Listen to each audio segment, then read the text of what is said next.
for tuning in to another episode of Bike Hike Botany.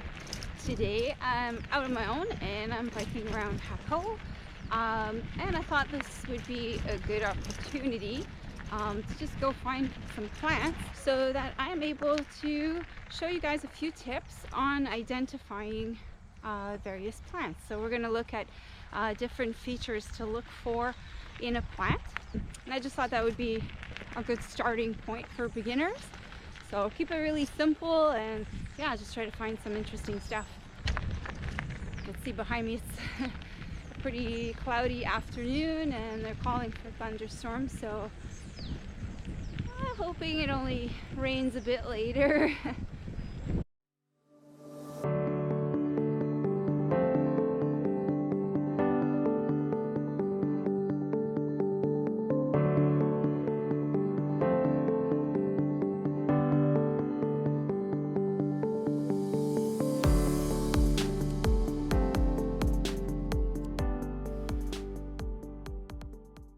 Okay, so we're going to look at some key features that are going to help us identify plants. We're going to start with characteristics such as the size of the plant and the shape of the plant.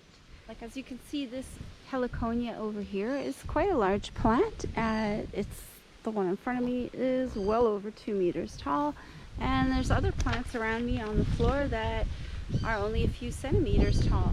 The next characteristic that we're going to look at is the plant environment or the plant habitat. So things like, is the plant growing in a field or in a mountain, perhaps on the face of a mountain, maybe at elevation. So these are all characteristics that are important to jot down. And then also we can look at some site characteristics. So is the place very sunny?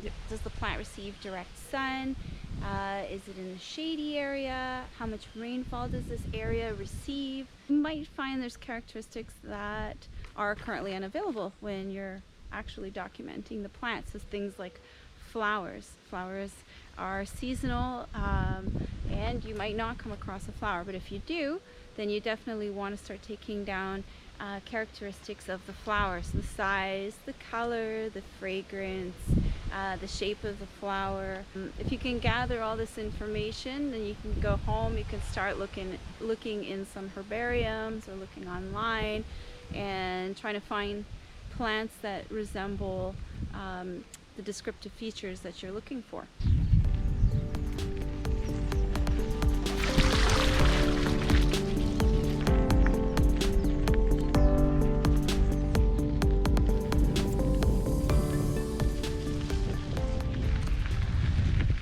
Started raining. It's thundering quite a lot. Brought my raincoat just in case.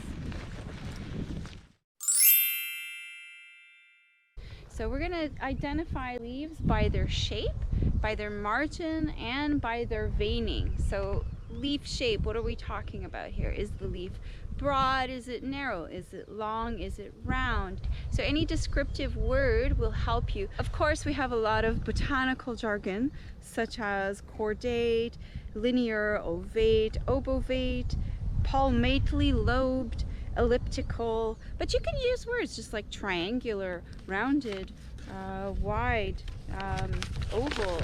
So, you know, whatever works for you. If you don't know the botanical terms, we're all trying to learn, right? And then when we're talking about the margin, we're talking about the contour of the leaf. So specifically the edge. So we want to know, is it jagged? Is it nice and smooth?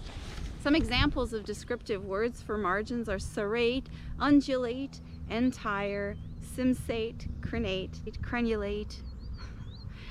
So to make it easier, I'm going to just put up a chart so that you guys can have a look at the margins and try and compare your leaf to one of the margins that you see on the chart. Another feature we're going to look at on the leaf is the veining. So you can tell a lot about a leaf based on the direction of the veining. So some plants might have veining that come from a center point and sort of spread out, whereas others might have very parallel veining.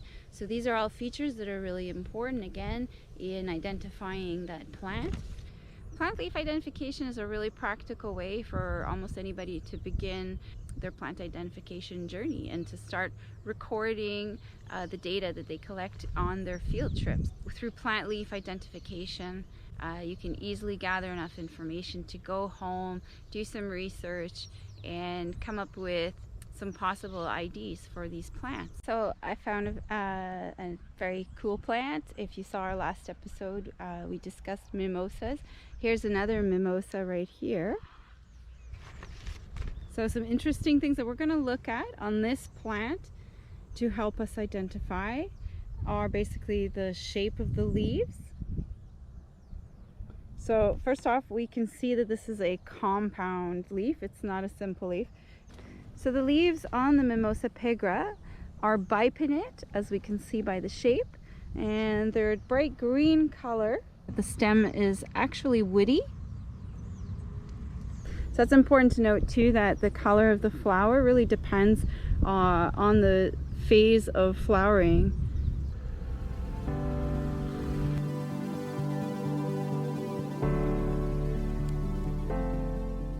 Okay, so I've just come across a very interesting plant. This is called the water hyacinth. It is also known as Crotona Retusa. You can see that it's an aquatic plant, and it lives in a marshy area and ponds. This plant is really fascinating because it has a really incredible uptake of heavy metals. So it's really good at absorbing mercury, lead, cobalt, nickel, and it's also really great at absorbing toxins such as cyanide.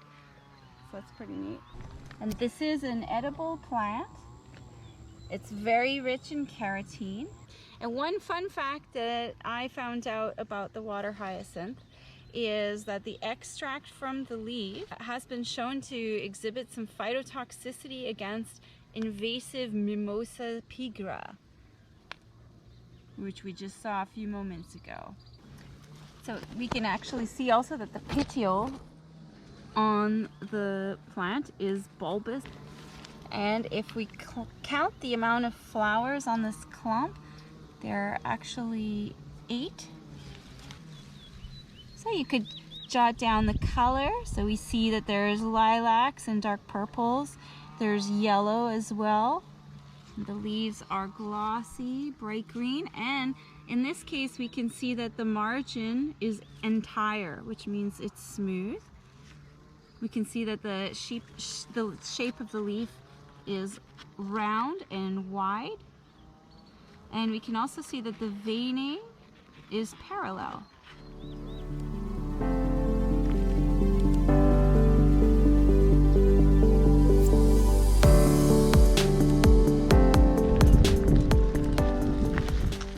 I think we have a problem. I don't think I'm going to be able to cross this. I just don't know how deep it is. So I've heard there's crocodiles here, so yeah, I might pass. I'm gonna turn around and just find another trail.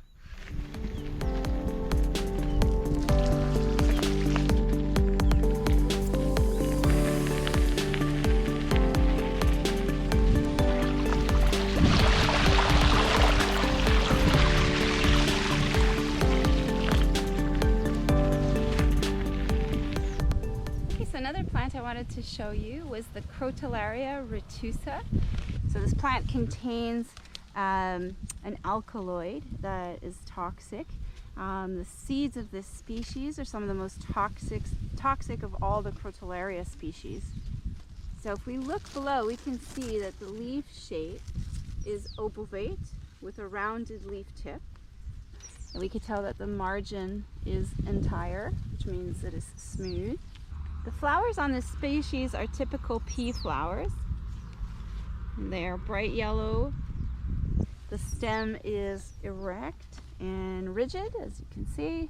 And I would say this is about 2 feet tall at the moment.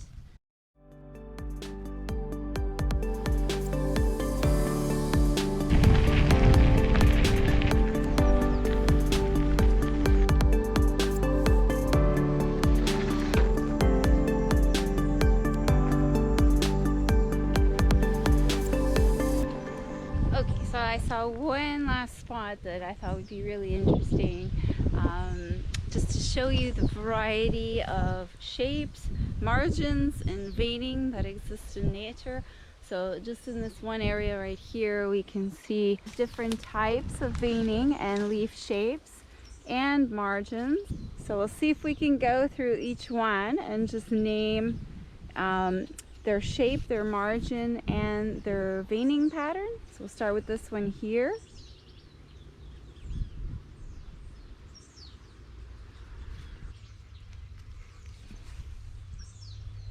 So it's sharp edges, almost like little thorns on the sides.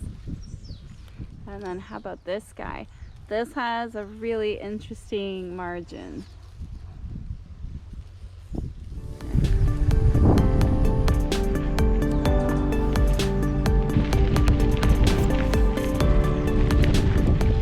That's gonna wrap it up for today, guys. I hope that you liked today's episode.